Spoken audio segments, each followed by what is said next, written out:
Hello all and welcome to my class.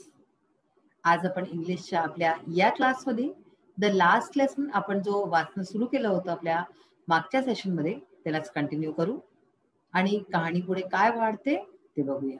तर चला वाचूया आपण चॅप्टर द लास्ट लेसन. तर आपण आतापर्यंत बघितलं की जो नरेटर आहे कहाणीचा तो सांगतो की तिला त्या दिवशी जे आहे शाळेकरता त्याच्या लेट होऊन गेला आहे. सकाळी तो उशिरा उठला तर तो शाळेत जाणं नाही चाहत कारण की तिला उशीर झालाय तर तिला डाट पडेल आणि जे त्याच्या टीचरनी मिस्टर एम हेमेलनी सांगितलं होतं पढायला अबाउट पार्टिसिपल्स तेही त्याला नाही, त्याच्याबद्दलही एक अक्षरही नाहीये.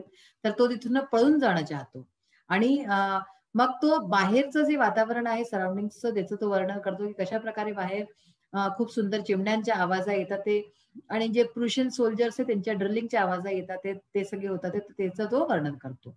आता ह्याच्या पुढे वाचूया. When I passed the town hall, there was a crowd in front of the bulletin board. For the last 2 years, all our bad news had come from there. I thought myself, what can be the matter now? तर आता इथे काय की तो म्हणतो की जेव्हा मी town hall मधनं पास होत होतो, टाउन हॉल एक जागेचं नाव आहे, तर तिथून जेव्हा पास होत होतो तर तेव्हा तिथे मी एक भीड पाहिली. क्राऊड म्हणजे काय भीड in front of the bulletin board म्हणजे एक अशा प्रकारचं बोर्ड लागलं राहत होतं जिथे की बुलेटिन म्हणजे कोणची पण काही खास न्यूज जर समाचार राहत होता तर तिथल्याबद्दल तर तो तिथे राहत होता, लावून दिला जात होता. तर तिथे काहीतरी समाचार लागलेला होता ज्याला पाहायला सगळी क्राऊड जितकी पण गर्दी होती ती तिथे जमा झाली होती. फॉर द लास्ट 2 इयर्स म्हणजे मागच्या 2 वर्षापासून जे आहे जितक्याही आमच्या वाईट खबरा आहेत सगळ्या आम्हाला तिथूनच कळत होत्या, आम्हाला तिथूनच आल्या. तर मी आपल्या मनात सोचलं की आता कोणची गोष्ट असेल, आता काय अशी वाईट खबर असेल. Then, as I hurried by as fast as I could go, the blacksmith watcher who was there with his apprentice reading the bulletin called after me. तर जेव्हा मी as I hurried by as fast as I could go, मी तिथून धावून जात होतो म्हणजे की ते पाहायचं होतं त्याला पण त्याला शाळेत जायची घाई होत होती. तर म्हणतो की मी जेव्हा तिथून धावून जात होतो तर तिथे जो ब्लॅकस्मिथ म्हणजे कोण असतो जो लोहार असतो तो वॉचर म्हणजे की जो वॉच वगैरे ठीक करतो आणि हे लोक तिथे होते विथ हिज अप्रेंटिसेस बरोबर होते आपल्या जे त्यांच्या कामाला जे चिजा लागतात ठीक आहे ना. तर त्याच्या बरोबर होते ते लोक ते बुलेटिन जे वाचत होते न्यूज जो होता ते वाचत होते. तर त्यांनी मला तिकडे बोलवलं आणि काय म्हणाले कॉल्ड आफ्टर मी मला हाका मारून म्हणाले ते don't go so fast boy you will get to your school in plenty of time. तर ते लोक मला हाका मारून म्हणाले की इतक्या जोराने धावून नको जाऊ मुला, तू आपल्या शाळेत जे आहे पोहोचून जाशील आणि तुला खूप वेळ मिळेल तिथे. असे प्रकारे ते लोक ओरडून म्हणाले. I thought he was making fun of me. तर मला असं वाटलं की ते लोक माझा मजाक उडवतात. And reached M Hamel's little garden all out of breath. आणि मी एकदम धावून जे आहे त्यांचा जो मिस्टर एम हेमेल जे आमचे टीचर होते त्यांचा जो छोटासा गार्डन होता तिथे मी धावत धावत आणि हाफत हाफत पोहोचलो. Usually, when school began, there was a great bustle which could be heard out in the street. The opening and closing of desks, lessons repeated in unison very loud, and the teacher's great ruler rapping on the table. But now it was all so still.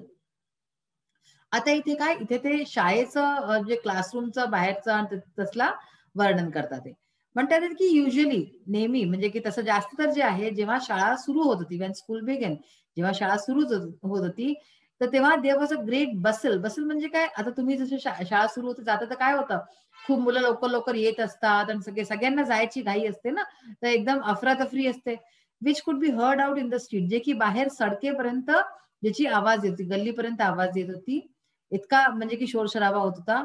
The opening and closing of desk जो desk म्हणजे जो लाकडी जे असतं ज्याला की उघड बंद करणं तर त्याचं उघड बंद करायची आवाज लाकडी त्यांची आणि लेसन्स रिपीटेड इन युनिझन म्हणजे की एका बरोबर तुम्हाला जसे खास करून लहान मुलं जेव्हा असतात तेव्हा त्यांना असं पहाडे वगैरे असतात तर ते सगळे एका बरोबर जोराजोराने ते लोक म्हणतात टीचर म्हणवतात अशाच प्रकारे एबीसीडीचं काही आहे तर जोराजोराने म्हणवलं जातं so that is called युनिझन.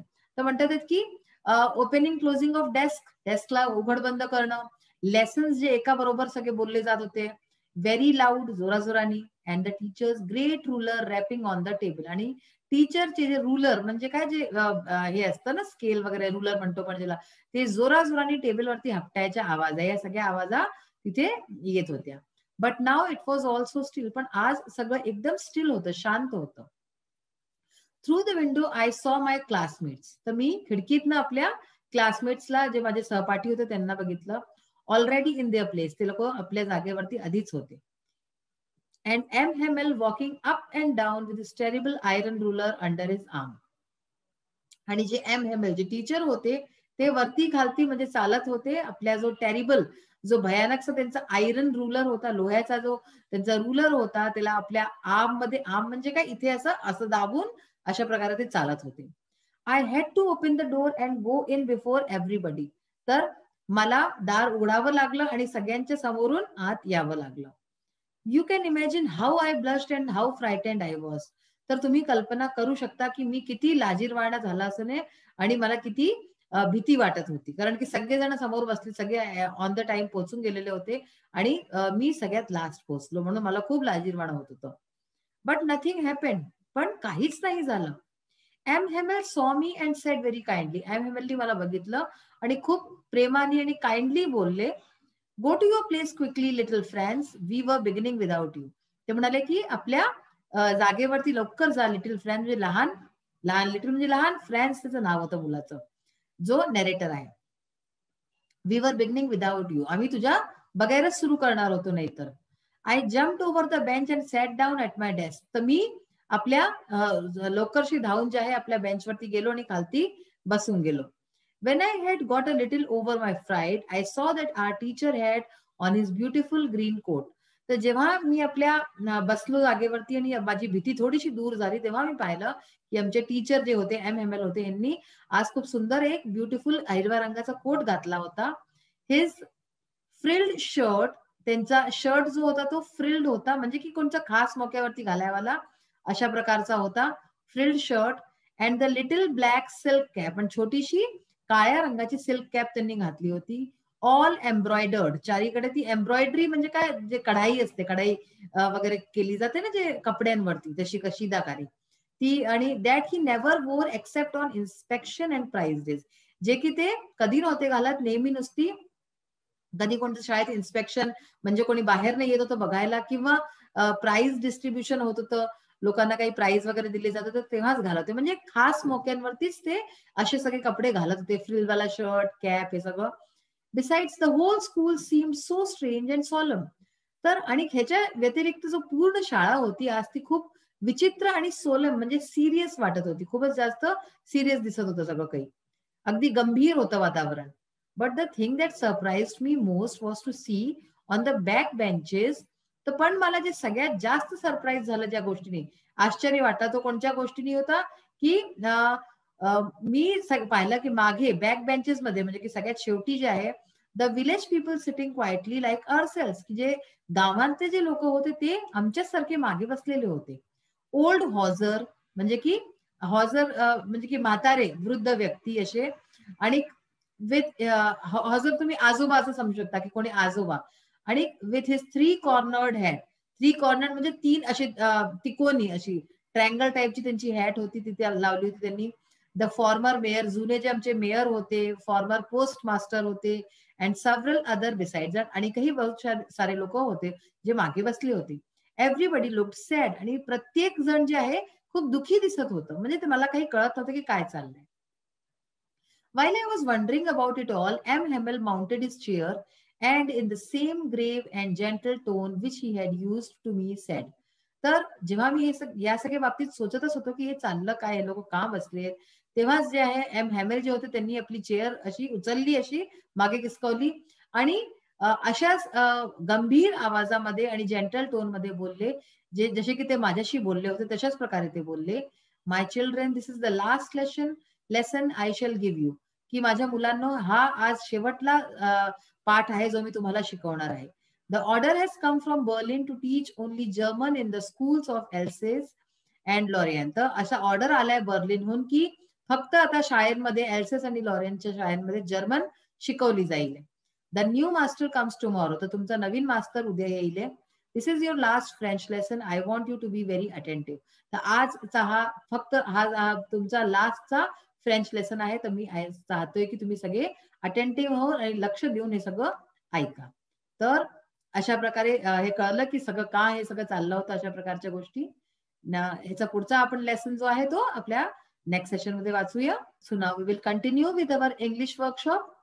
Question number 2 बघा आता याचा. List the people and their occupations mentioned in the story. या स्टोरीमध्ये जे लोक आले आहेत, पीपल अँड त्यांचे ऑक्युपेशन, की ते काय काम करतात हे आपल्याला सांगायचं आहे. तर पहा, लिटिल फ्रँस जो आहे तो काय आहे, स्टुडंट आहे आणि नरेटर. स्टोरी आपण त्याच्या दृष्टिकोनानेच ऐकतो आहे. एम हेमेल जे की फ्रेंच टीचर आहेत. Watcher ब्लॅकस्मिथ. Classmates students studying in the same class. ठीक आहे ना, क्लासमेट्स आहेत. प्रुशियन सोल्जर आहेत. विलेजर्स आहेत. Farmer mayor, farmer postmaster. तर हे सगळे जे आहेत ते कॅरेक्टर्स आपण आहे याच्यात जे पाहिले. आता बघा, find 5 words ending with आयएनजी and 5 words ending with ED from the lesson. या पाठात आलेले 5-5 शब्द आपल्याला लिहायचे जे की आयएनजी आणि ईडी ह्याच्यापासून एंड होत आहे. जसं तर आयएनजी तुम्हाला माहिती असेल मुलांना की आपले जितके कंटिन्युअस फॉर्म्स असतात वर्बचे त्याच्यामध्ये आयएनजी लागतं. तर बघा, वर्ड्स एंडिंग विथ आयएनजी मध्ये मॉर्निंग. आता हा वेगळा आहे morning.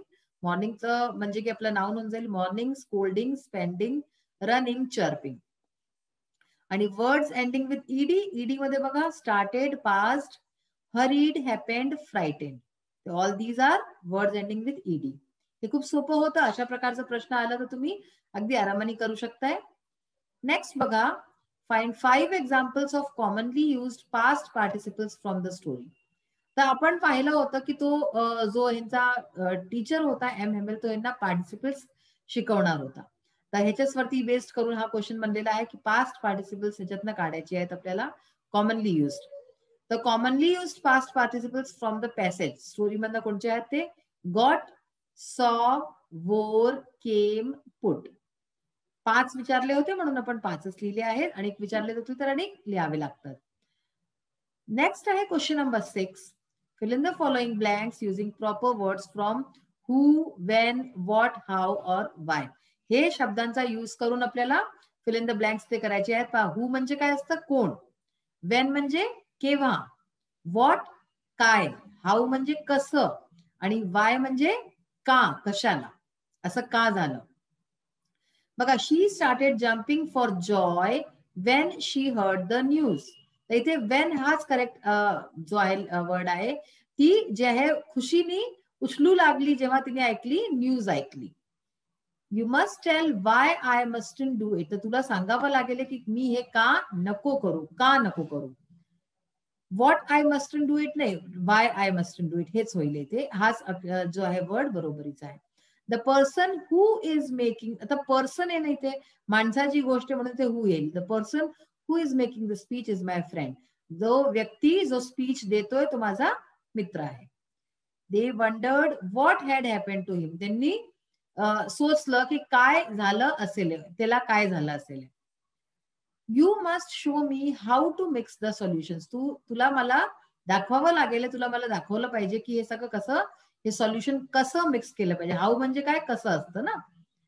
I will tell you when it is time to leave. मी तुला सांगेन की लिव्ह म्हणजे काय, सोडायचं, जायचं. ठीक आहे ना, की जायचा वेळ केव्हा आहे हे मी तुला सांगेन.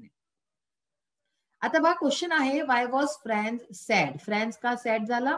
Wien France came to know that M. Hamel was leaving, he realized that he had not learned a single word of French. जेव्हा त्याला कळलं की एम हेमेल जाणार आहे तेव्हा त्याला रिअलाइज झालं की त्यांनी एकही शब्द फ्रेंचचा शिकलेला नाहीये.